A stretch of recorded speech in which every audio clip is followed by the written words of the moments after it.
कैसा है? आपने कुछ इसके बारे में सुना? सर्विसेज जो हैं ये चल रही हैं इंटरनेट की।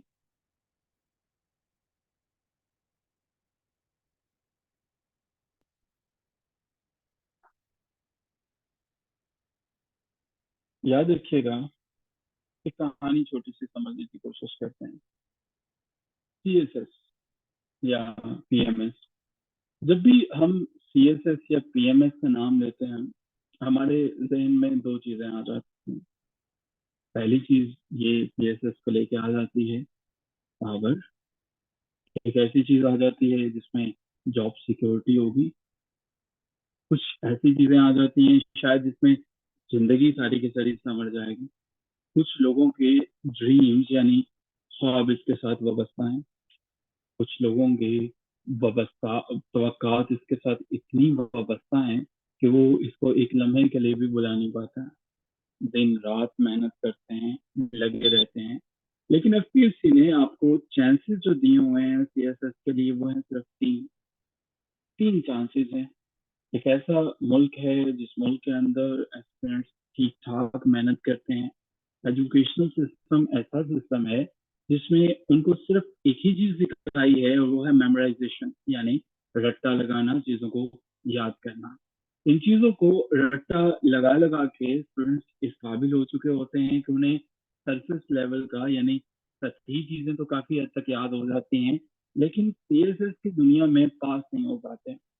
उनके एकेडमिक्स की बात कर लें, एकेडमिक्स में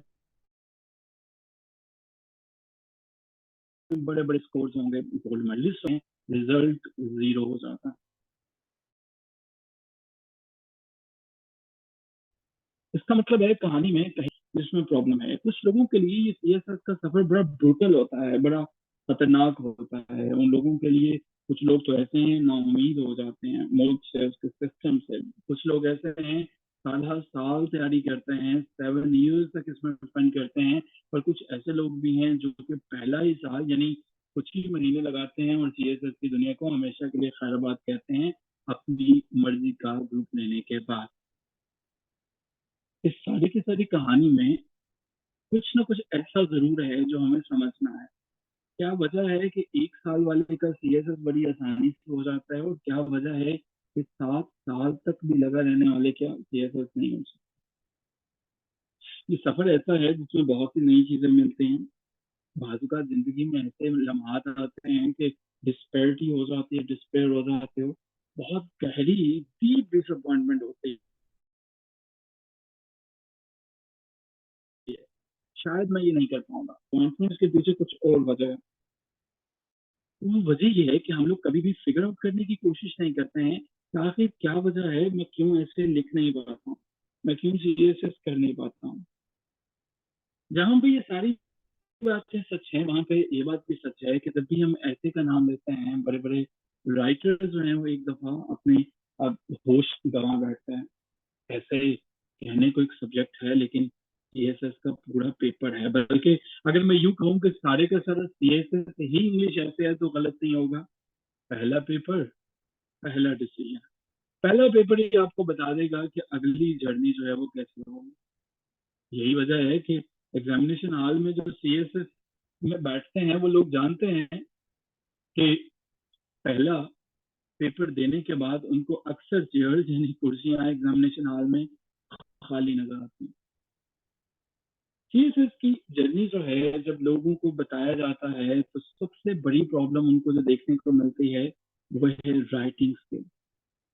ये बच्चे एक ऐसा सिस्टम का हिस्सा रहे होते हैं जिसमें उनकी असाइनमेंट प्रेजेंटेशन माने या ना माने, एक उनका चेहरा यानी कि फेस देख के दे दिया जाता है, या और बहुत से फैक्टर्स ऐसे हैं जिसमें वो मार्क्स डिग्री इस तरह से हैं।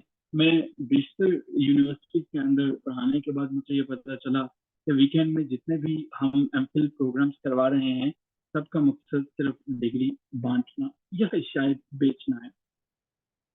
सीएसएस की दुनिया में अगर एक चीज जो है वो आप मेक श्योर कर लें तो सीएसएस का दूसरा नाम सीएसएस का ऐसे है।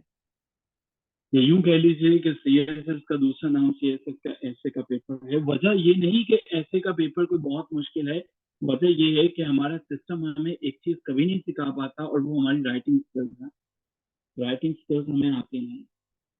जो लोग 7 साल बाद सीएसएस करते हैं और जो पहले करते हैं, इसका फर्क सिर्फ इतना है कि ये लोग अपनी राइटिंग स्किल्स को इम्प्रूव कर चुके होते हैं, और जो नहीं करते, सिस्टम तब तक उन्हें निकलने नहीं देता है जब तक वो उस पर काम नहीं करते।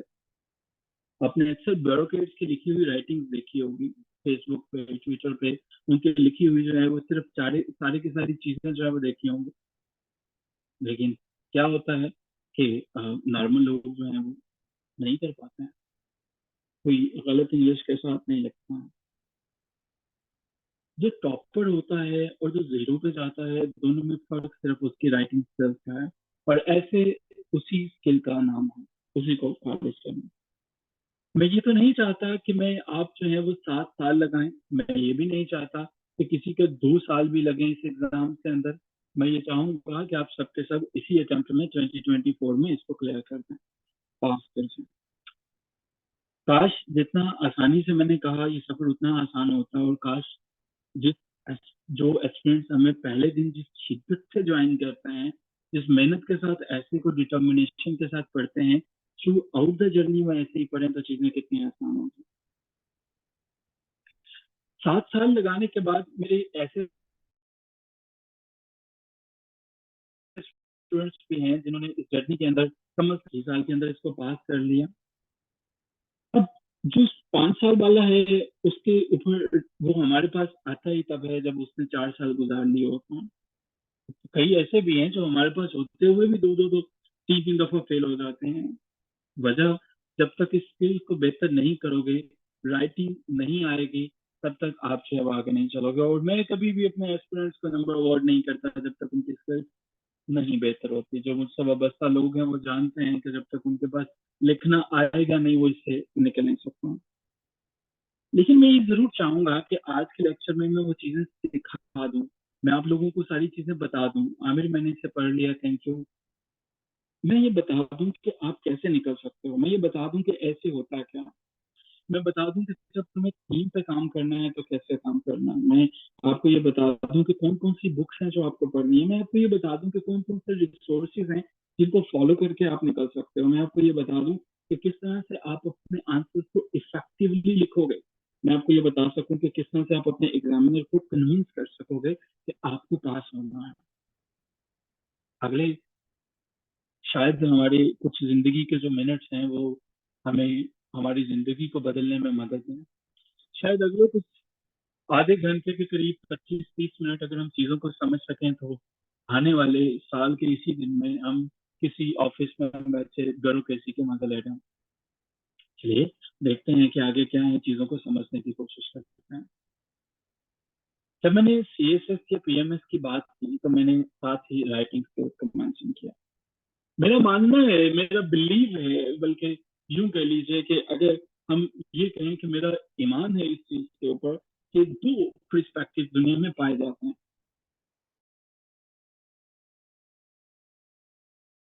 पहला पर्सपेक्टिव जो है उसे थ्योरेटिकल बात करने वाले लोग, ऐसे लोग होंगे जो थ्योरी समझाएंगे। वो आपको बताएंगे कि उन्हें ऐसे की तमाम टाइप्स का पता है, भले वो आर्ग्यूमेंटेटिव वैसे है, भले वो पर्सुएसिव वैसे है, भले वो नरेटिव है, सबकी सब चीजों पे बताएंगे। ये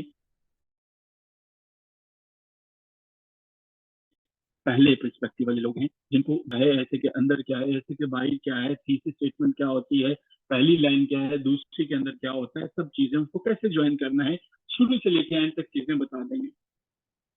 दूसरे नंबर पे वो लोग होते हैं जो प्रैक्टिकल पर्सपेक्टिव पे काम करते हैं। ये लोग वो हैं जिन्हें पहले वालों की सारी चीजें पता है, लेकिन ये सिर्फ थ्योरी की बजाय प्रैक्टिकल पे ईमान रखते हैं, यकीन रखते हैं। और सीएसएस फेवर करता है उन लोगों को जो प्रैक्टिकल पर्सपेक्टिव के मानने वाले हैं। थ्योरी को मानने वाले, मैंने अपने करियर में 7 साल वाबस्ता रहे हम कमीशन के एग्जाम क्लासेस में, मैंने बहुत से लोगों को देखा कि उनको अजबर है चीजें, उन्हें पता है कि थीसिस स्टेटमेंट क्या है, उन्हें पता है टॉपिक सेंटेंस क्या है, उन्हें पता है कि कहाँ पे पुट होगा, लेकिन प्रैक्टिकल पर्सपेक्टिव में आते आते वो नाकाम हो गए। तो पहली चीज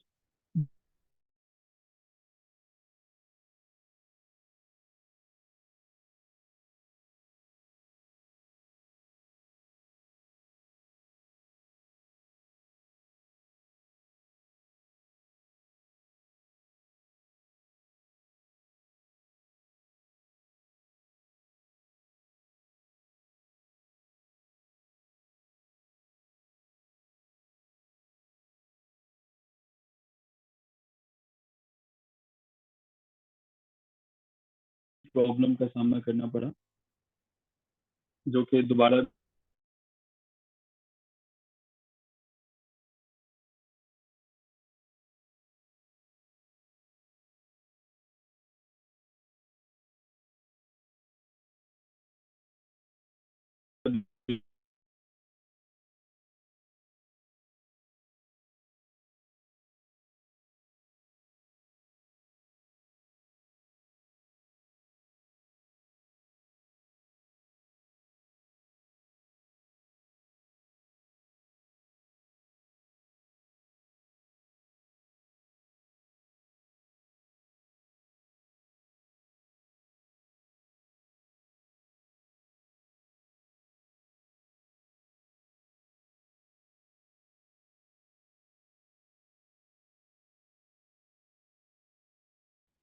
कुछ इशू है सब। अच्छा, चलें कंटिन्यू करने की कोशिश करते हैं, देखते हैं हम ताकि समझा सकें। सर दिन को सर्विस में चले, हम पूरे हैं इसको पिक करने के लिए, चले हम देखने की कोशिश करते हैं। अच्छा जी, तो मैं आपसे अर्ज कर रहा था कि दो पर्सपेक्टिव हैं। जब लोग मुझसे पूछते हैं कि सर हम जो है वो कैसे एक अच्छा स्कोर करें सीएसएस के अंदर, किस तरह से हम अपने रिजल्ट्स को बदल सकते हैं। देखिए दुनिया में हजारों वेबसाइट्स मौजूद हैं, हजारों जो है वो उस पर लिखे हुए हैं, जहाँ से लिखी हैं गूगल के अंदर लिख लेंगे, उनको लाखों के लिहाज से सर्च रिजल्ट्स मिल जाएंगे जो ये बताएंगे कि आप किस तरह से जो है वो इसमें पास हो सकते हो। लेकिन फिर भी लोग फेल हो जाते हैं, इसका मतलब कहानी में कोई और चीज है जो लोग समझ नहीं पाते हैं। देखिए जब आप एग्जामिनेशन हॉल में चले जाते हैं तब लिखने का कोई फायदा नहीं होता। तब आप जितना मर्जी लिख कर चले जाएं तब आपको कोई फायदा नहीं होता।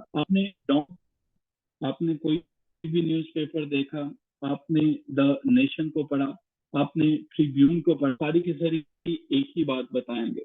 सबके सबके अंदर एक ही कंटेंट मिलेगा, एक ही चीज मिलेगी, थोड़ी सी तब्दीली के बाद। ये है कि द डॉन को पढ़ने वाला भी एक एस्पिरेंट है हमारे पास, द नेशन को पढ़ने वाला भी एस्पिरेंट है हमारे पास। लेकिन जब ये दोनों के दोनों लोग लिखेंगे तो फर्क पता चलेगा एक्चुअल एग्जाम्स के अंदर। अब ये एक्चुअल एग्जाम कैसे डिसाइड करता है, ये आपने क्या पढ़ा और क्या लिखा। याद रखिए आपके एग्जामिनर को इस चीज का कोई आइडिया नहीं है कि आपने जिंदगी में कितनी किताबें पढ़ी। आपका एग्जामिनर नहीं जानता आपने कितने न्यूज़पेपर पढ़े। आपके एग्जामिनर को इस चीज का नहीं आइडिया कि आप वो करवाए। आपके एग्जामिनर को इस चीज का नहीं आइडिया कि आप कौन हैं, कहाँ से हैं। लेकिन एक चीज का आइडिया है जो आपका पेपर वहां पे बताएगा। आपकी राइटिंग स्किल्स वहां पे आपकी पहचान बन जाती हैं और वो बताती हैं, वो दिखाएंगी कि आपके में, वो बताएंगी कि आपने कितनी प्रैक्टिस की है और वही बताएंगी कि आप कितने परफेक्ट हैं और वही बताएगी कि आप जो है वो सीएसएस बनोगे। मैं अपनी क्लासेस में काम करता हूँ, इन्हीं चीजों पर काम करने की कोशिश करूंगा और मजीद करवाऊंगा। राइटिंग स्किल्स, लर्निंग, प्रैक्टिस, इन चीजों से गुजरने की कोशिश करूंगा। मैं चीजें फाइन तरीके से नहीं करवा सकूंगा, ऑलरेडी आपके अंदर में वो दोस्त है। मैं आपको ये बताने की कोशिश करूंगा। देखो दो एक्सपीरियंस जो हैं वो हमेशा मुख्त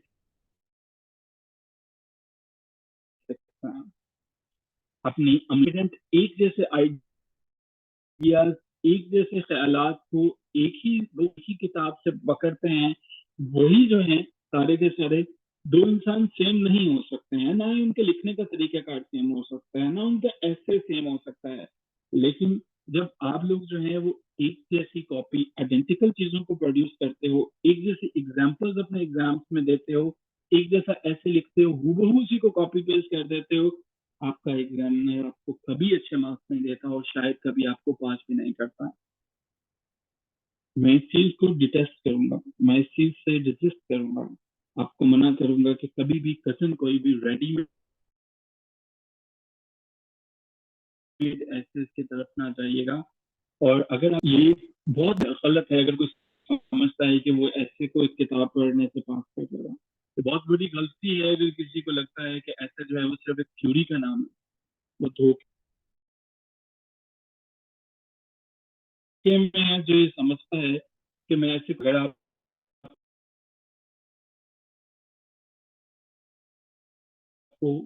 पढ़ना नहीं आता तो इट मीन आपके आइडियाज कभी अच्छे नहीं हो सकते हैं। अगर आप ऐसे में पहली ही दफा पास होना चाहते हो तो लर्निंग हैबिट को जरूर इम्प्रूव करना है। ये कोई इंस्टीट्यूट नहीं आपको बताएगा, और इसके अलावा कोई शॉर्टकट नहीं है किसी के पास। अपनी हैबिट्स जो है वो लर्निंग हैबिट्स को इम्प्रूव करो। याद रखो, दुनिया के अंदर, इस यूनिवर्स के अंदर जहाँ पे मैं और आप रहते हैं, कितनी चीजें हमारे इर्द गिर्द मौजूद है, जितनी चीजें जो है वो मौजूद है, नो डाउट कि कुछ चीजें जो है वो ओरिजिनल है, नो डाउट कुछ चीजें जो है वो जेन्युइन है, बहुत सी चीजें ऐसी हैं, बहुत से आइडियाज ऐसे हैं जो कि लोगों ने कॉपी किए। मार्क जकरबर्ग ने हाल ही में थ्रेड्स नाम से एक एप्लीकेशन बनाई, जिसने किससे कॉपी की है? किसने उसको कहा है कि ये इसने मेरी एप्लीकेशन कॉपी कर ली है सारी की सारी सेम टू सेम? हाँ, आई एम श्योर कि आप न्यूज से बचता है, आप लोगों को पता है कि किसने इसके ऊपर ब्लेम किया। थ्रेड्स उसने कहा, उसने ट्विटर की जो है वो कॉपी की। सो ठीक ठाक तरीके से एलॉन मस्क ने उसको जो है वो रोस्ट किया, देखा। इसी तरह से दुनिया में अगर तमाम के तमाम आइडियाज ओरिजिनल नहीं है, लेकिन ये किसी न किसी चीज से इंस्पायर होते हैं। यही बात है अच्छी किताब के लिए। जब मैं अच्छी किताब कहता हूँ, गुड बुक्स कहता हूँ, पढ़ो आप with the passage of time. जब आप ग्रेट राइटर्स को पढ़ते हो तो आप ग्रेट लिखना शुरू हो जाते हैं, और फिर बेटर से बेस्ट सफर शुरू हो जाता है।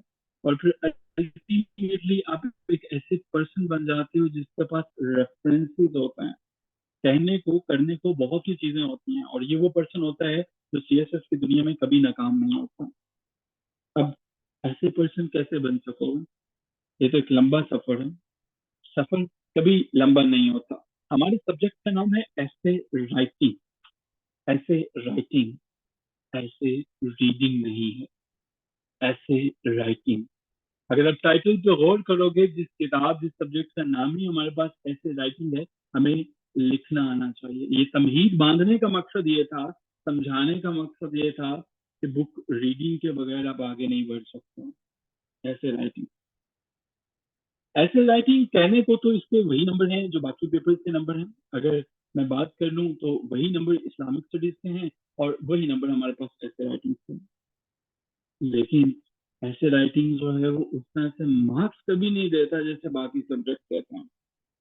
वजह वजह ये है कि हमारे एस्पिरेंट्स जो है वो फील ये भी कर रहे होते हैं कि शायद जो है वो हमारे पास लिखने के लिए, करने के लिए कुछ ज्यादा काम है नहीं, और हम पेपर में जाके करेंगे। बहुत से ऐसे स्टूडेंट होते हैं जो पेपर में बैठते ही लिखना शुरू करते हैं, और थोड़ी वर्ड लिखने के बाद उन्हें पता चलता है कि वो नहीं लिख सकते। हमारे कल में ये भी है कि सीएसएस में मुख्तलिफ सब्जेक्ट्स की किताबें पढ़ पढ़ के हम लोग इस सेल्फ ब्लैकमेलिंग का शिकार हो चुके होते हैं कि ऐसे जैसा भी आया मैं लिख लूंगा, और ये सबसे बड़ा धोखा है। बहुत से स्टूडेंट्स हमारे ऐसे हैं जो अपनी पहली अटेम्प्ट के अंदर ऐसे को सिर्फ एक ऐसे सब्जेक्ट के तौर पर लेते हैं, खैर है, देखा जाएगा, जिस तरह से होगा। अभी तो मेरी पहली अटेम्प्ट है, इनिशियल अटेम्प्ट है।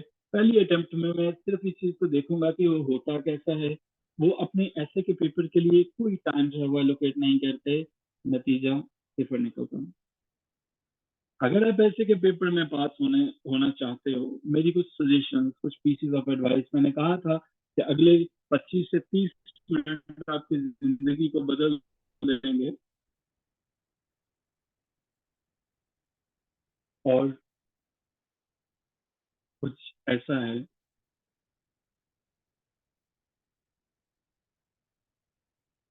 ऐसे के अंदर सबसे पहले याद रखिएगा कि आपको यूजफुल कोट्स के बारे में बात करनी होगी। वो है वो अपनाना शुरू कर दीजिए। पहली है हैबिट आपके पास कौन सी होनी चाहिए कि आप जो है वो कोर्स को जो है वो इकट्ठा कर रहे हो। आपके पास इस चीज का पता होना चाहिए कि आप उनके नोट्स जो है वो बनाते चले जा रहे हो। आपके पास इस चीज का आंसर होना चाहिए कि जब भी आप अपने ऐसे के पेपर के लिए डाटा इकट्ठा कर रहे हो, वो डाटा इस तरह से होना चाहिए कि आपने कोर्स को, नोट्स को, फैक्ट्स को, इनको कलेक्ट करना शुरू कर दिया। अब इसके लिए आप डेडिकेटेड जो है वो रजिस्टर ले लो। इस रजिस्टर के ऊपर चीजें चेक करते चले जाओगे, नोट करते चले जाओ। देखिए, ऐसे हमारे पास एक ऐसा सब्जेक्ट है जो मल्टीपल टॉपिक्स को हिट करता है। मल्टीपल टॉपिक्स जो है वो इसके अंदर आता है। लेकिन ये मल्टीपल टॉपिक्स का ये मतलब हरगिज नहीं है कि ऐसे हमारी डोमेन ऐसी है जिसको हम कंप्लीट नहीं कर सकते। मैं आपको रिकमेंड करूंगा कि अगर आप जानना चाहते हो कि किसी को पास करने का कोई कुलिया जानना चाहते हो, तो पहले आप हमारी फंड पॉलिसी होती क्या, आपको पता होना चाहिए कि फंड पॉलिसी इवॉल्व कैसे हो। आपको पता होना चाहिए कि किस तरह से ये आगे चले। इस तरह अगर आप इसको नहीं पढ़ते हो, पाकिस्तान की फॉरेन पॉलिसी के बारे में आपको नहीं पता है, आपके जितने कमेंट्स होंगे वो सारे के सारे शैलो होंगे, अनइम्प्रेसिव कमेंट्स जो हैं वो आपके होंगे, और ये कमेंट्स आपको कभी पास नहीं करवा सकेंगे। याद रखिएगा, आप ऐसे को जब भी जो है वो लिखते हो, मुख्तलिफ किस्म के एंटीडॉट्स को इकट्ठा करना या उनको याद रखना आपके लिए काफी हेल्पफुल हो सकता है। एंटीडॉट्स कहानियों को कहा जाता है, मुख्तलिफ किस्म की कोट्स जो हैं उनको। पर आपको जो है वो इंग्लिश, ठीक ठाक इंग्लिश लिखनी आनी चाहिए। इंग्लिश, अच्छी इंग्लिश लिखना ऐसे ही है जैसे आपके ऐसे के लिए बैकबोन है, इसके बगैर आपका ऐसे कभी नहीं गुजर सकता। और अच्छी किताबें वही हैं जो आपको परसुएसिव लिखने की कोशिश करना, जो आपको बताएं कि आपको अपने एग्जामिनर के लिए किस तरह से उसको कायल करना है। आज 2 ऐसे चेक करने का इत्तेफाक हुआ मुझे, पूरे के पूरे ऐसे स्पेशल सीएसएस के एग्जाम्स में बच्चे बैठेंगे, टॉपिक कुछ और, इंट्रोडक्शन कुछ और, शायद कोई कोट, कोई एंटीडोट, कोई ऐसी चीज जो उससे रेलिवेंट हो हम लिख ही नहीं सकते। याद रखिएगा, जब मैंने ऐसे राइटिंग में और टॉप के ऊपर पेज पे सबसे पहले अगर आपको एक चीज नजर आ रही है वो है बुक रीडिंग। ये एक्टिविटी अपने ऊपर फर्ज कर लीजिए, बिल्कुल ऐसे जैसे हमारे पास काफी चीजें जो है वो फर्ज हैं। आप बस कमेंट बॉक्स में अपनी किताबें बता सकते हैं जो आपने अपने कोर्स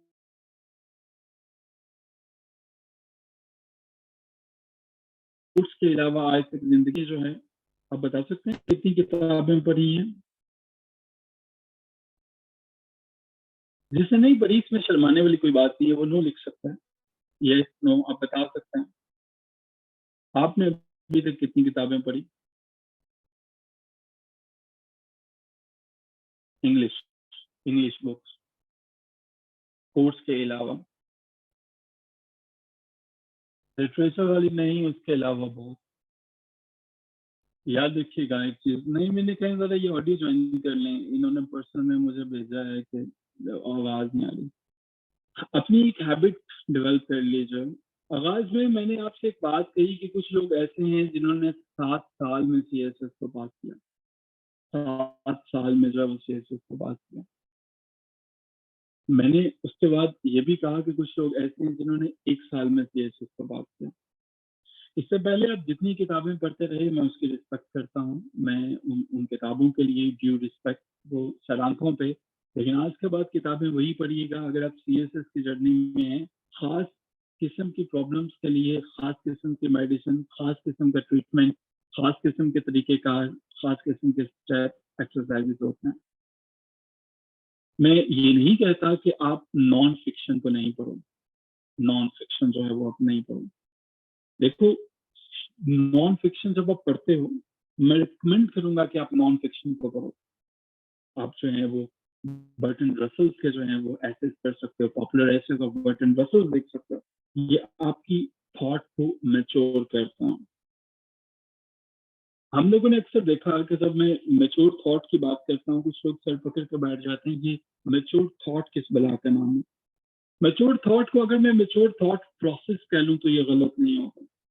जब आप किताबें पढ़ते चले जाते हो, सबसे पहले आपकी सोच बदलती है, मैच्योर थॉट, चीजों को देखने का पर्सपेक्टिव तब्दील हो जाता है। मान लो अभी मैं एक छोटी सी एक्टिविटी आप सबसे करता हूँ, मैं आप सबसे कहता हूँ कि आंखें बंद करके इमेजिन करो कुछ। कोई आप आंखें बंद करके कुछ इमेजिन करते हो, तो कोई कुछ इमेजिन करेगा, कोई कुछ इमेजिन करेगा। ये हमारी थॉट हमें बताएगी कि हम कहाँ पे इमेजिनेशन हमें लेकर आती है। जब आप अच्छी किताबें पढ़ते हो, नॉन फिक्शन को देखते हो, तो ये आपको मुख्तलिफ फिगर्स ऑफ स्पीच से इंट्रोड्यूस करवाते हैं। तो मुख्तलिफ फिगर्स ऑफ स्पीच बताती हैं कि कौन कौन से जो है वो आपने फिगर ऑफ स्पीच यूज करनी है। ये आपको सिखाता है कि आर्ट ऑफ आर्ग्यूमेंटेशन क्या है। प्लीज इस वर्ड को गूगल कर लीजिएगा बाद में। आर्ट ऑफ आर्ग्यूमेंटेशन ये आपके ऐसे के लिए बहुत इंपॉर्टेंट है। आर्ट ऑफ आर्गुमेंटेशन आ जाती है, फिर आपको पावरफुल रेट्रिक का पता चल जाता है। इस क्लास से पहले मैं क्लास में रेट्रिकल की बात कर रहा था, रेट्रिक, जिसमें आप अपने एग्जामिनर को कन्विंस करते हैं तुम्हें ये करना पड़ेगा, तुम ममलिक खुदादादे पाकिस्तान को ऊपर लेके जाओगे, ठीक है, हमें पाकिस्तान को बदलना पड़ेगा, हमें क्लाइमेट चेंज के लिए निकलना पड़ेगा। पावरफुल रेट्रिक अपने एग्जामिनर को बताते हो। और सबसे आखिर में यूनिक कंटेंट। खुदारा लोगों से उनके नोट्स मांगना छोड़ दिए सर, अपने नोट्स खुद बनाइए। मैं कोई मार्केटिंग के परस्पेक्टिव से नहीं कहूंगा, लेकिन जो लोग हमारे एमओसीसी के ऑफिशियल पेज को फेसबुक पे फॉलो करते हैं, डेली बेसिस पे हम ऐसी चीजें फ्री ऑफ कॉस्ट शेयर कर रहे होते हैं जिनसे आपको ये पता चल सके कि क्या जो है वो आप किस तरह से जो है वो अपने आर्ट ऑफ आर्गुमेंटेशन को और यूनिक कंटेंट को लेकर आगे चलोगे। उसमें हम डॉन टेरिटोरियल का एनालिसिस बता रहे होते हैं, तो वहां पे यूनिक कंटेंट आपको बहुत सब मिल जाएगा, बहुत ज्यादा चीजें आपको मिल जाएंगी वहां पे। आर्ट ऑफ ऑगमेंटेशन के लिए चीजें मिल जाएंगी, फ्री ऑफ कॉस्ट मिल जाएंगी। लेकिन मामला तो ये है हमारे पाकिस्तान में बदकिस्मती से मुफ्त में दी गई चीजों की उससे कदर की नहीं जाती। तो ये यूनिक कंटेंट, ये पावरफुल रेट्रिक, अगर वहां पे जाके पिछले पेपर्स उठा के देखें तो यही चीजें जो बता दी जाती हैं वही ऐसे के पेपर में आती हैं। मिसाल के तौर पर मैं अक्सर एक एग्जांपल दिया करता हूँ कि आर्टिफिशियल इंटेलिजेंस यानी एआई का दौर है। अगर आप आर्टिफिशियल इंटेलिजेंस के बारे में बात करना चाहते हो तो कैसे मुमकिन है कि आप अपने एग्जामिनर को कन्विंस कर लो अगर आपने योवल नो हरारी की किताब जो है वो नहीं पढ़ रखी, जो हमारे पास होमो ड्यूस है, होमो ड्यूस जो इससे रेलिवेंट है। कैसे मुमकिन है कि आप जो हैं वो अपने पाकिस्तान के मसाइल के ऊपर बात करना चाह रहे हो, लेकिन आपने वाई नेशन स्केल को नहीं पढ़ रखा जो कि एफपीएससी ने रिकमेंड किया हुआ। आप कैसे बता सकोगे कि पाकिस्तान के अंदर जो क्लाइमेट चेंज है वो थ्रेट टू इट्स ह्यूमैनिटी है? आप कैसे बता सकोगे? आप अगर इस तरह से, तब फिर आपके पास ये चीजें नहीं होंगी, मैच्योर थॉट नहीं होगी, फिर आप कोई इधर से चीज उठाओगे, कोई उधर से, कोई फलां की पब्लिश किताब, कोई थर्ड क्लास बुक लोगे और उनसे जो है वो आर्ग्यूमेंट्स को देने की कोशिश करोगे, वो काम नहीं करेंगे। याद रखिएगा, अपार्ट फ्रॉम सीएसएस से हटके ये जो रीडिंग हैबिट है ये आपको आपके करियर में बहुत हेल्प करती है। लेकिन चूंकि करियर हमारा अभी टॉपिक नहीं है, हम उस पर जाएंगे नहीं। ऐसे के अंदर एक चीज होती है स्कोर, ऐसे को पास करना। एक होता है ऐसे के अंदर गुड स्कोर करना। गुड स्कोर वही हासिल कर सकता है जो रीडिंग अपनी हैबिट बनाता है, मजबूरी से नहीं, उनको पढ़ता है, उन किताबों को पढ़ता है। और लॉन्ग रन के अंदर जब वो सीएसपी बन जाता है, ये हैबिट तब भी रहती है। जो पीपीएससी एफपीएससी के चेयरमैन होते हैं, जो इंटरव्यूज कंडक्ट करते हैं, आप लोग क्या समझते हैं कि क्या उन्होंने कोई किताबें याद की होती है? नहीं, उनकी हैबिट डेवलप हो चुकी होती है। और ये हैबिट ही होती है कि वो बाद में सारी जिंदगी उनके साथ चलते हैं। और आपको फिर एक वक्त आता है नई किताबें पढ़ना अच्छा होता है, अच्छा लगता है। तो अच्छी किताबें पढ़ोगे, वहां से आपको पता चलेगा कि आपने जो है वो कैसे अपने आर्ग्यूमेंट्स को अपने ऐसे के अंदर देना। दूसरा टॉपिक जिसमें मैं बात करूंगा वो है कलेक्ट इंफॉर्मेशन, या मैं यूं कहूँ कि आपको कौन कौन से मैगजीन्स को देखना होता है अपने ऐसे के अंदर, कौन कौन से इश्यूज को देखना होता है। हमारे यहाँ पाकिस्तान में एक अलमिया है, वो अलमिया ये है कि हम लोग पीडीएफ के दौर में रहते हैं। पीडीएफ में किताबें पढ़ना बिल्कुल बुरी बात नहीं है। मैं अक्सर कहा करता हूँ उतनी नॉम चॉम्स्की ने किताबें पढ़ी नहीं होगी जितनी आज की जनरेशन ने किताबों से ज्यादा इंटरनेट पर चैट पढ़ी है। कई कई देर, कई कई घंटे गुजार देते हैं अपनी पसंदीदा इंसान, उसकी जेंडर जो भी हो उसके साथ वक्त गुजारी चल रही होती है, बातें कर रहे होते हैं। बातें करना बुरी बात नहीं है, आप घंटों गुजारो, लेकिन अगर आपने अपना नुकसान करके वो स्पेंड कर रहे हो, इट मीन्स ये गलत है। अगर आप अपने टारगेट्स को अचीव नहीं कर रहे हो, ये गलत है। अगर आप अपनी जिंदगी में अपने स्टेटस को डाउन करके कर रहे हो, ये गलत है। अब पीडीएफ में, सीएसएस पीएमएस में याद रखो कि हमारे पास कुछ ऐसे टॉपिक्स हैं जो कि हर साल आते हैं। ये थर्ड वर्ल्ड कंट्रीज का अलमिया है ये।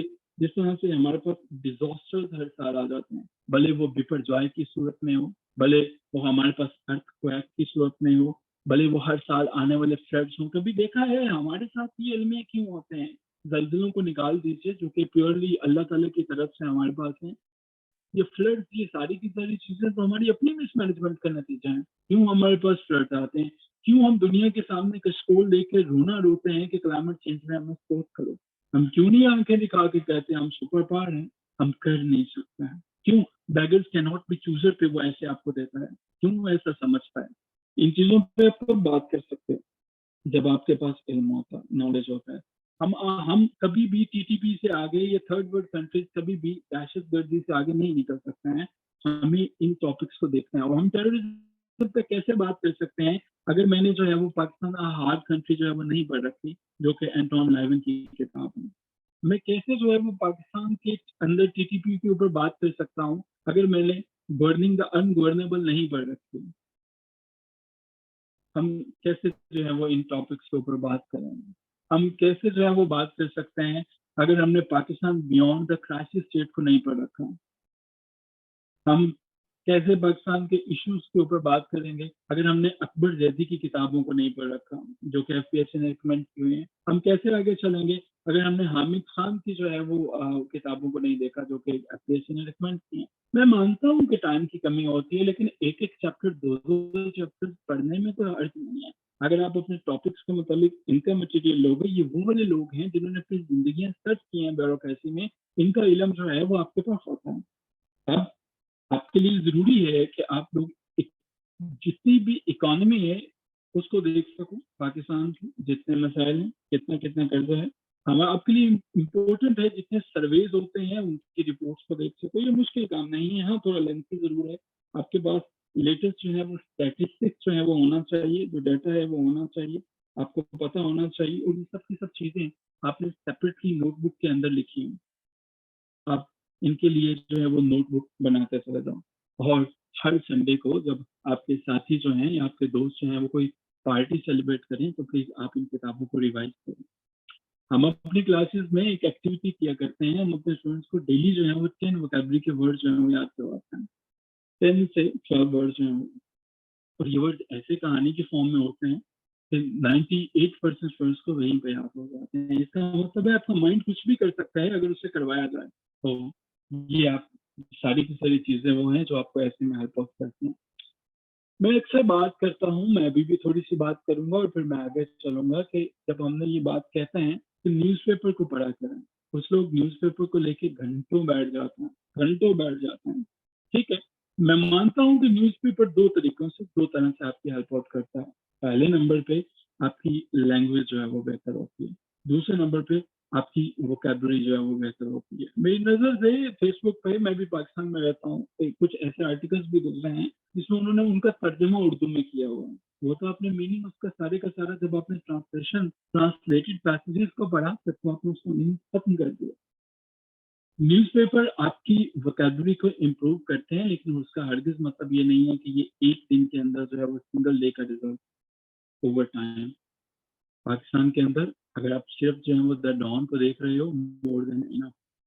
दूसरे नंबर पे याद रखिएगा, न्यूज़पेपर के अंदर बहुत सी ऐसी चीजें हैं कि जो आपको गाइड कर सकती हैं। ये आपको बताता है कि आप अपने ऐसे का एक गुड स्टार्ट जो है वो कैसे ले सकते हैं। ये आपको बताता है कि आप जो है वो आज कोर्स कैसे ले सकते हो। जैसे डॉन के अंदर आपने देखा होगा, डॉन डॉन में हमारे पास जो है वो अक्सर का परवेज हुदवा जो है वो इस्तेमाल करता है, कोर्स को इस्तेमाल करता है, अक्सर सजादुद्दीन इस्तेमाल करता है। न्यूज़पेपर आपको बताता है कि किस तरह से आपने जो है वो एंटी डॉट्स के साथ अपना इंट्रोडक्शन शुरू करना है। ये आपको बताता है कि किस तरह से आप प्रोसीड फर्दर करोगे। लेकिन हमारा इल्म ये है कि हम अपने नोट्स कभी नहीं बनाते हैं। न्यूज़पेपर को पढ़ने के बाद उसमें से टॉपिक कौन सा वाला देखना है, ये समझना जरूरी है। And once again I will recommend कि क्लास के बाद जरा इस यूआरएल को विजिट कर लीजिएगा फेसबुक पे, आपको पता चल जाएगा कि माई एम ओ सी सी लाइव के ऊपर जो है वो बहुत सी ऐसी चीजें पड़ी हैं जो आपके आसान कर देंगी, मुश्किल का काफी आसान कर देंगी। न्यूज़पेपर के एनालिसिस आपको मिल जाएंगे रील्स के ऊपर। सो अगर आप डेली बेसिस पे इसको फॉलो करते हैं तो आपको न्यूज़पेपर पे घंटों स्पेंड करने की जरूरत नहीं, नोट्स बनाते चले जाए। ऐसे के अंदर तीसरा हमारे पास मेन टॉपिक आता है उसके थीम्स की डेवलपमेंट जो है थीम। अब तमाम के तमाम टॉपिक्स को तैयार नहीं कर सकते हैं, आप थीम्स को तैयार कर सकते हो। कुछ थीम्स मैं आपको बताऊंगा पाकिस्तान के अंदर। एजुकेशन को जरूर तैयार कर लेना, लाजमी आएगा। एग्रीकल्चर को जो है वो जरूर देख लेना, आपके पास जो है वो हम एग्रीगेरियन स्टेट हैं, हमारे पास जो है एग्रीकल्चर से रिलेटेड जो चीजें हैं वो मौजूद रहती हैं। इन तमाम चीजों को ऐसा हो ही नहीं सकता कि हमारा एग्जामिनर जो है वो किसी न किसी फॉर्म में ना पूछे। तीसरे नंबर पे वुमेन एम्पावरमेंट को हमने अपनी खवातीन को ना कभी एम्पावर्ड करना है और ना ही इसके जो है ऊपर ऐसे कभी सपने। साइंस को देख लो, साइंस एंड टेक्नोलॉजी, इनके ऊपर आपसे वो लाजमी पूछेगा। नंबर 5 पे आप इनोवेटिव टॉपिक्स यानी कि नई नई इनोवेशन जो है उसमें आपके पास आर्टिफिशियल इंटेलिजेंस है, वो भी आ जाएंगे। और हाँ, फॉरेन पॉलिसी को तो बिल्कुल ना भूलना, फॉरेन पॉलिसी को लाजमी तौर पर देख लेना कि फॉरेन पॉलिसी में से क्या क्या है। सिक्योरिटी के इश्यूज, सिक्योरिटी को देख लेना। नंबर 8 हेल्थ को देख लेना। ये थीम्स बता रहा हूँ, मेन थीम्स है वो बता रहा हूँ। नंबर 9 पे इकोनॉमिक रिफॉर्म्स को देख लेना।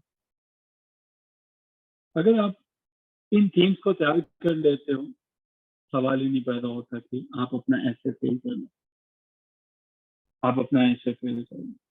मतलब पता क्या है? मसला ये है कि हम लोगों के जो ड्राफ्ट होते हैं ना, जो हम लोग ऐसे लिखते हैं, वो इतने बुरे लिखते हैं कि खुदा की पनाह। तो हम लोगों को तो बड़े अच्छे लग रहे होते हैं, लेकिन जब हम उनकी बात करते हैं, लॉन्ग रन में देखते हैं, तो बहुत सी चीजें ऐसी हैं, बहुत से प्रॉब्लम्स ऐसे हैं जो कभी उनको आंसर नहीं हो पाता।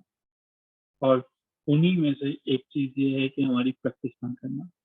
उन्हीं में से एक चीज हमारे पास ये है कि जब हमने अपनी चीजों को मिस कर रहे होते हैं, टाइम एंड अगेन मिस कर देते हैं। आप मेजर पॉइंट्स को लिखो और इस एक्सरसाइज को दोबारा जो है वो टाइम एंड अगेन करते चलो जाओ। कहानी में मजीद आगे बढ़ते हैं।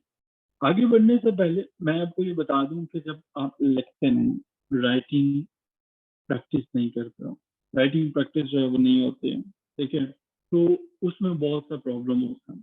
राइटिंग प्रैक्टिस के लिए होना तो ये चाहिए कि डेली बेसिस पे आपकी राइटिंग जो है वो आप लिखें। डेली बेसिस पे डेली बेसिस पे आप उसे खुद से भी चेक करें और इस काबिल हो जाए कि गुड ऐसे जो है वो लिखना शुरू कर दें। डेफिनेटली हमारे मेंटोर्स जितने भी जो है वो ऐसे को पढ़ाड़े होते हैं, वो इस चीज को समझने से कासिर होते हैं कि हम अपने इस थोड़े से सेशन में दौरानिए में रीड करवाएं, ऐसे को मुकम्मल करवाएं, या उसके बाद जो है वो जितने भी एक्सपेरिमेंट्स हैं उनका डेली बेसिस पर चेक करें। ये सभी जगह पे यही फिनोमेना।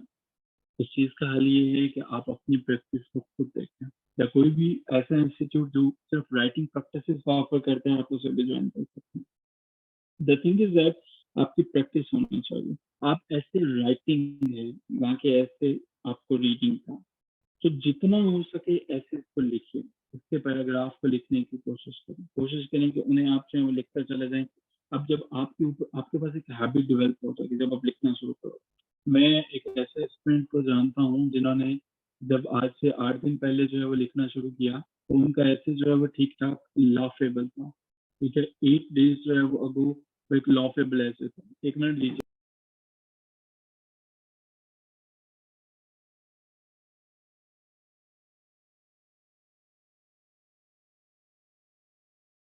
जी। सो 8 डेज जो है वो पहले उनकी ये सिचुएशन थी, बट अभी मैं कल जब मैंने देखा तो आई वाज हैप्पी कि after 8 submissions it was like quite better, not perfect but बहुत ज्यादा इम्प्रूव किया। तो जो हम प्रैक्टिस करते हैं ऐसे में तभी जो है वो आपके अच्छे मार्क्स आते हैं जब आप अच्छी प्रैक्टिस करते हैं। आगे जी, मैं आज की क्लास में मजीद बात करूंगा ऐसे इंट्रोडक्शन की, लेकिन चूंकि मैंने काफी लंबा लेक्चर दिया, 45 मिनट मुसलसल मैं बोल रहा हूँ, मैं ये पूछ नहीं सका कि कोई क्वेश्चन है, कोई चीज़ ऐसी जो समझ में ना आ सकी हो, कोई सवाल यहाँ तक हो, तो मैं कुछ सेकंड्स के लिए वेट करता हूँ क्वेश्चन का। अगर कोई क्वेश्चन है तो क्वेश्चन पूछा जा सकता है, वरना फिर हम ऐसे के इंट्रोडक्शन पर बात करते हैं।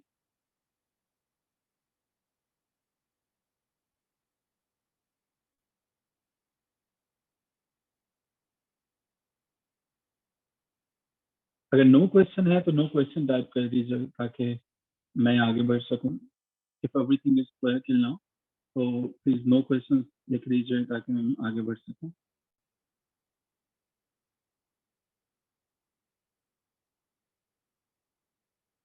ओके, चलिए ऐसे के इंट्रोडक्शन पे बात करते हैं।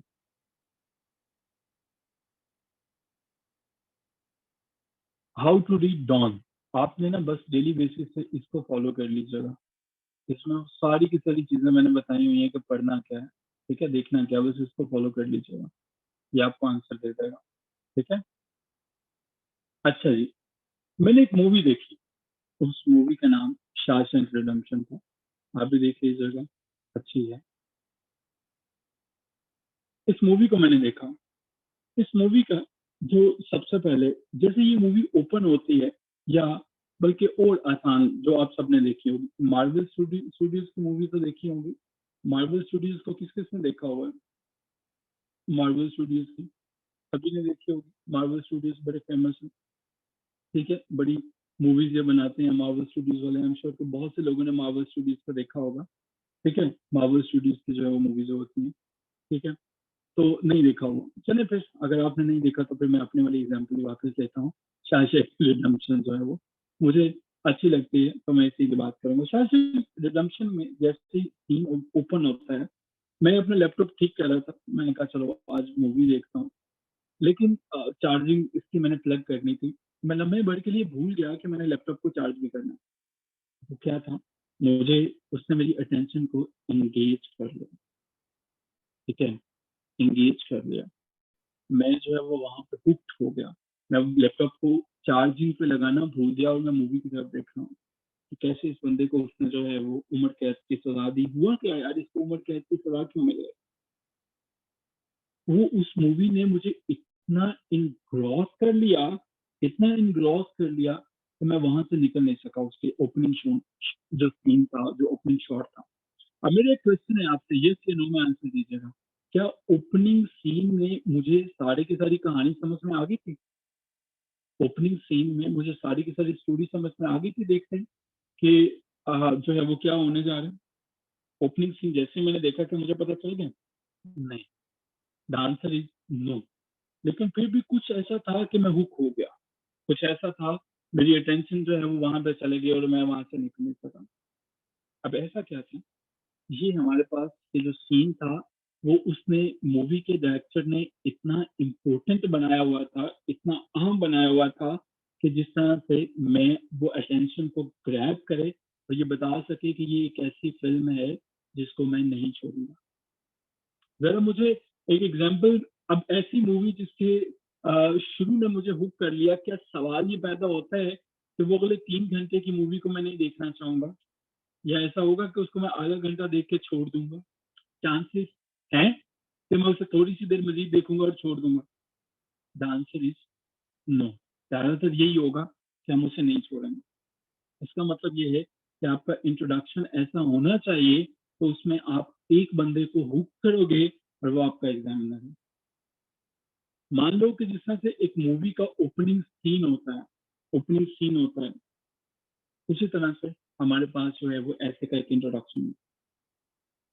इसमें हमें, हमने क्या बताना होता है, मूवी का ओपनिंग सीन उसने मुझे क्या बताया, इस मूवी ने वो मुझे ये बताया कि यार ये जो इसका हीरो है, इसे प्रोटैगनिस्ट कहते हैं।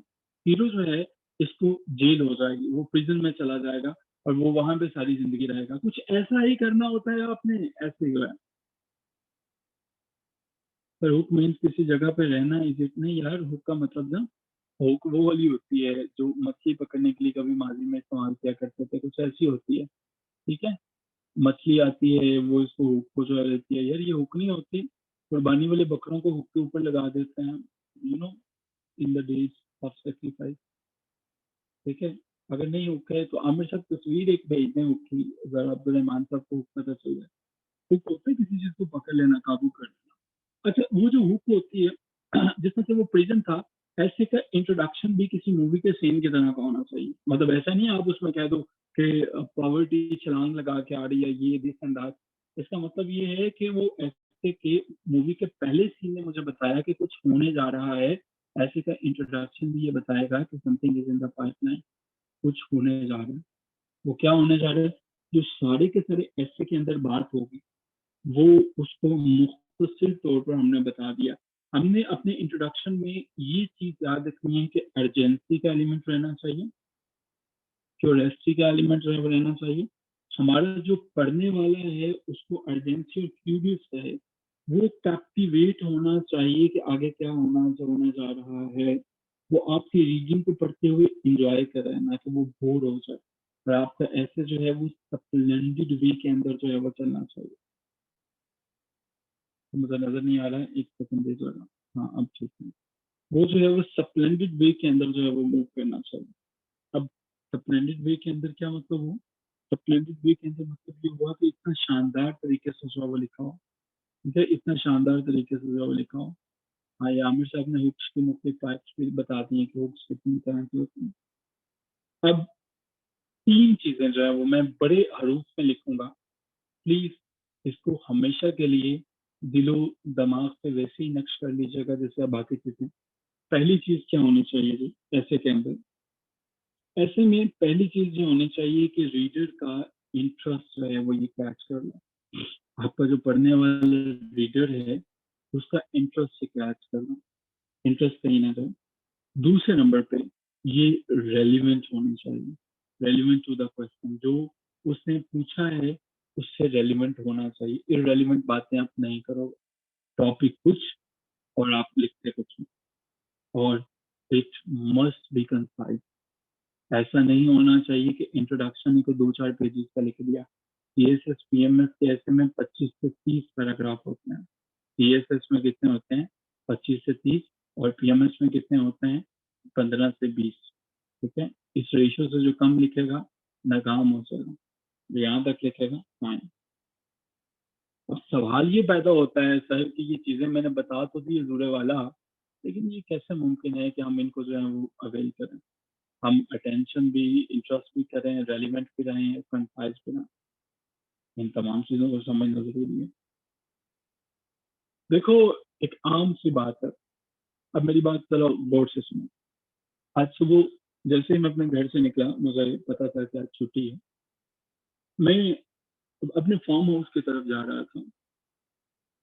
अचानक से पता नहीं क्या हुआ, मैंने देखा किसी ने मेरे दाएं हाथ को पकड़ा। मैं मुड़ के देखा, कोई भी नहीं था। लेकिन किसी ने मेरी हाथ पे ग्रिप बड़ी मजबूत कर ली। अब तो मुझे निशान नजर आना शुरू हो गया। मैंने दूसरे हाथ से छुड़वाने की कोशिश की तो वाकई में मुझे फील हुआ कि ये कोई हाथ है जो पकड़ रहा है। मैं दूसरे हाथ से छुड़वा रहा हूँ और वो मजबूती से पकड़ता चला जा रहा है। अभी हाथों की कोशिश में था, मुझे लगा किसी ने पाँव से पकड़ा है। अब यहाँ तक मैंने आपकी अटेंशन को कामयाबी से ग्रैब कर लिया। पहला तरीके का अटेंशन को ग्रैब करने का होता है टेल अ स्टोरी, जिसमें आप जो है वो एक स्टोरी जो है वो बताते हो और अपने रीडर को जो है वो, अब वापिस आ जाए, मैं किसी ने नहीं पकड़ा मेरे हाथों को, आजाद था। Tell a story, that is the first. आप अपने रीडर की अटेंशन को ग्रैब कर सकते हो किसी कहानी के साथ। मुमकिन है हम लोगों का ये फंडा है, फिनोमेना के नीड है स्टोरी। ठीक है, स्टोरीज में वो कैरेक्टर्स को क्रिएट करता है, फिक्टिशियस नहीं देता है, फिर इसका वाला आगे चलता है। मान लीजिए आपके पास एक ऐसे है जिसमें आपको जो है वो लिखना है हेल्थ के ऊपर। एक ऐसे जो है वो हेल्थ के ऊपर जो है वो लिखना है, हेल्थ के ऊपर। अब मैं जो है वो एक इमेज आपको जो है वो क्रिएट करने की कोशिश करूंगा, एक स्टोरी सुनाने की कोशिश करता हूँ।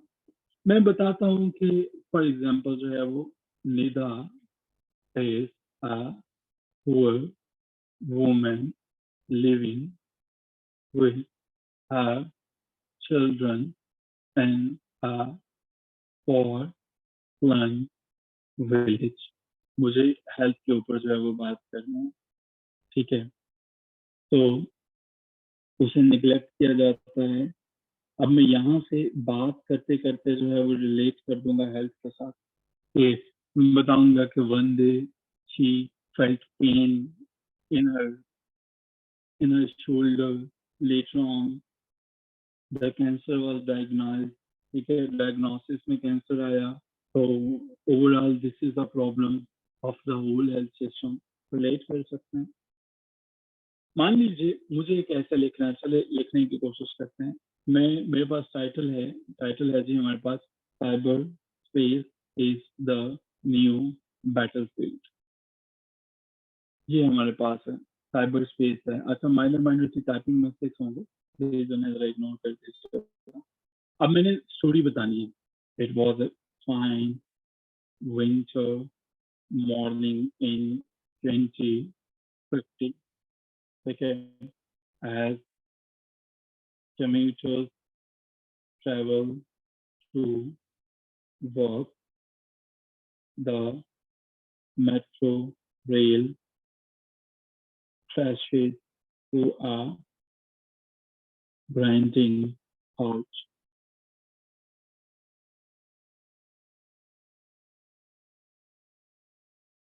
Constantly, planes in the air lost their direction. ठीक है, बैंक stop their working. तो इन दिस वे, अब फिर जो यहाँ पे मैं सारा बताने के बाद ये लिख सकता हूँ कि ठीक है कि हमारे पास जो चीजें हैं, एनर्जी जो है वो सारी की सारी खत्म होती चले जा रही है। ठीक है, the scene depicted above may be the scene of Pakistan in 2075 if we keep working in this way. समझ में आया जी इस बात को, कैसे हम रिलेट कर सकते हैं स्टोरीज को? ठीक है, स्टोरीज को कैसे रिलेट कर सकते हैं? कोई भी कहानी बताई, उसको रिलेट करना आना चाहिए। ये पहला टेक्निक है, पहला मेथड। क्लियर हुआ? समझ में आया? कुछ पता चला?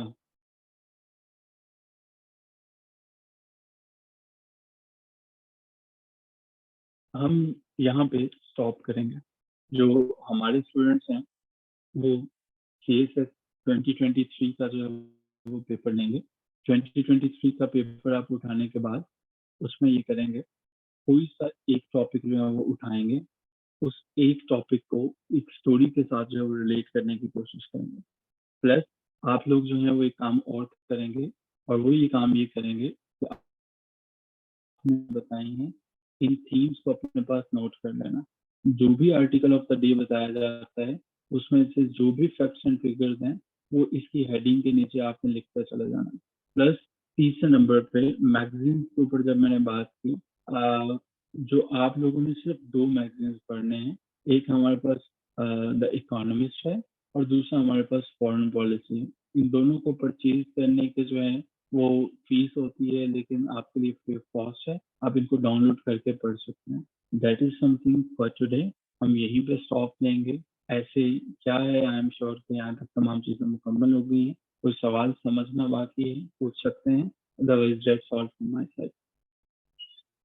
Thank you so much everyone. आप सबसे मुलाकात होगी इंशाल्लाह। फर्स्ट असाइनमेंट बता दें, बता दी गई है। फर्स्ट असाइनमेंट जो है वो 2023 का पेपर लेना है, कोई सा टॉपिक लेके उस पर जो है वो नरेटिंग स्टोरी वाली टेक्निक जो है वो बतानी है। मैगजीन नेम जो हमारे पास इकोनॉमिक्स है वो फॉरेन पॉलिसी, ये हमारे स्टूडेंट्स के लिए फ्री ऑफ कॉस्ट है, और ये वैसे इसको मेरा ख्याल है को 22 या 24 के करीब डॉलर हैं पर मंथ या पर ईयर, कुछ ऐसा है। ठीक है, चलेंगे। Thank you so much everyone, take care of yourself. Suggest book for English, I have already suggested books for English. FPSC ने जो किताबें रिकमेंड की हुई हैं, रिकमेंडेशन लिस्ट में चले जाइए। आपने ऐसे के लिए तो मैंने किताबें बता दी, ठीक है। फॉरेन पर, और हाँ से विल डोरेंट की किताब जो है वो, विल डोरेंट की किताब जो है द फॉलन लीव्स, उसको मुकम्मल पढ़ के आएंगे। ये एक ऑप्शनल एक्टिविटी है। ठीक है, विल डोरेंट की किताब जो है द फॉलन लीव्स, उसे मुकम्मल पढ़ेंगे। ठीक है जी, that is something for today. Thank you so much. I am sure कि आपके कॉन्सेप्ट क्लियर हुए। और वाजिद अली हूर साहब, आप एक काम कीजिएगा, आप गवर्निंग द अनगवर्नेबल जितनी किताबें मैंने यहाँ पे मेंशन की हैं, अगर आप इन कंप्लीट कर ले, दे देंगे, हेल्प आउट कर देंगे आपको। ठीक है, अकबर जैदी, हामिद खान और ये चीजें देख लेते हैं, तो वो हो जाएगी। ठीक है, आई एम सॉरी नैना, क्या सेकंड वन? मैंने तो काफी चीजें सेकंड वन पे बात की। Fallen leaves from will Durant. Will Durant, ये नईम साहब इसके बारे में लिंक शेयर कर देंगे, किताब का नाम शेयर कर देंगे, आप ढूंढ लीजिएगा, इंटरनेट पर मिल जाएगी आसानी, पीडीएफ जो है। जी, पीडीएफ चाहिए इसका, मार्केट में हार्ड फॉर्म में अवेलेबल है, मेरे पास में भी हार्ड ही है, तो मुझे तो ढूंढना नहीं पड़ा। आई डोंट नो कि उसका पीडीएफ अवेलेबल है या नहीं है, लेकिन होगा, इंटरनेशनल किताब है, मिल जाएगी। नहीं तो कोशिश कीजिएगा, पता करवा लीजिएगा, आपके पास मंडे तक का टाइम है, और संडे और मंडे 2 दिन होंगे आपके पास में। Thank you so much everyone, take care of yourself, hope to see all of you. कल यानी कि नेक्स्ट हम अपनी क्लास में वापस आएंगे, तो हम जो है वो इंट्रोडक्शन को डिटेल से समझ चुके हैं। मजीद मैं आपको दूसरा तरीके कर बताऊंगा कि एंटीडोट से मैं शुरू करके बताऊंगा कैसे करते हैं, फिर मैं जो है वो टेक्स्ट या स्टैट से कैसे करते हैं, क्वेश्चन से कैसे करते हैं, इन तमाम चीज़ों पर बात करूंगा। Till then, take care.